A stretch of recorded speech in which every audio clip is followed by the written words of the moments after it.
the show was a lot of fun. I had an old friend on with me, Gary Ellison. Gary has been in advertising and promotions here in Springfield for his whole life. But Gary is one of the last of the performers on the Ozark Jubilee. As a high school kid, he had a group of high schoolers formed a square dance troupe called the Wagon Wheelers. And at that time, as they were getting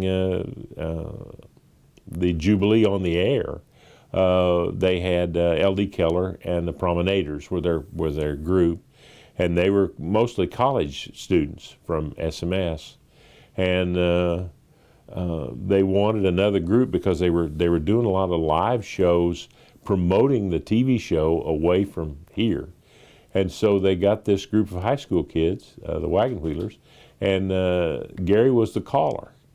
He was 17 years old, and he was the caller for the Wagon Wheelers.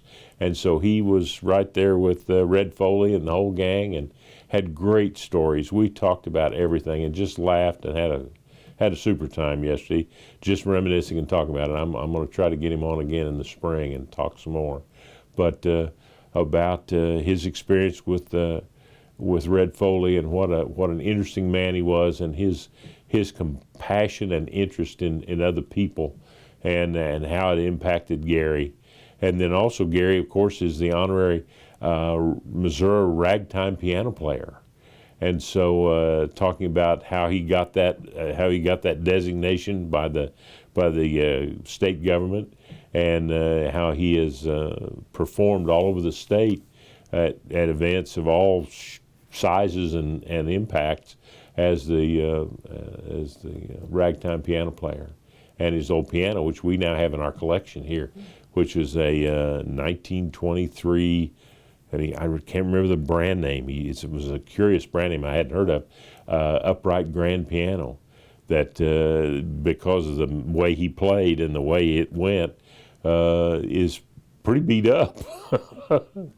And so we talked about that. We talked about stories and reminiscences of his time with the Jubilee, and just had a really good show.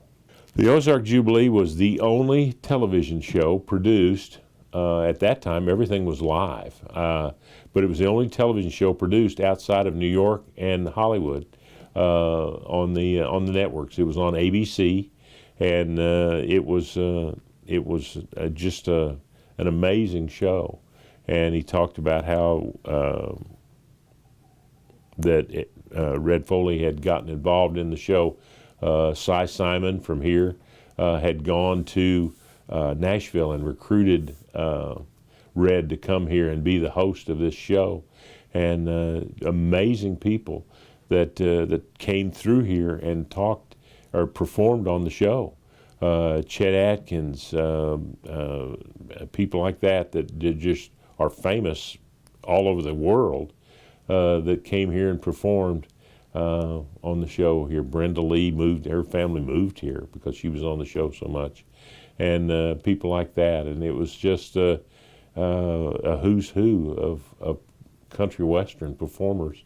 And he said he only got in his time, he only got 3 autographs here, Red Foley's and 2 others, because he just didn't. It was so exciting and so busy because they had so little time. They started in the morning, did a run through, just a slow walk through, and then a run through for time, and then it was time to do the show. And so it was bing bang, just getting it all done in one day of live television. And if somebody tripped up or somebody did something wrong, there was no going back. It was doing it right then. So just fascinating stuff. Went through my newspapers today. This is for next week. Both Drury and 100 years ago, both Drury and SMS were getting ready for big football games. SMS was playing Tarkio, and Drury was playing Missouri Valley. Well, that was back when Drury still had a football team. And so everybody was getting ready for that, and tickets were on sale for the Shrine Circus for 50 cents.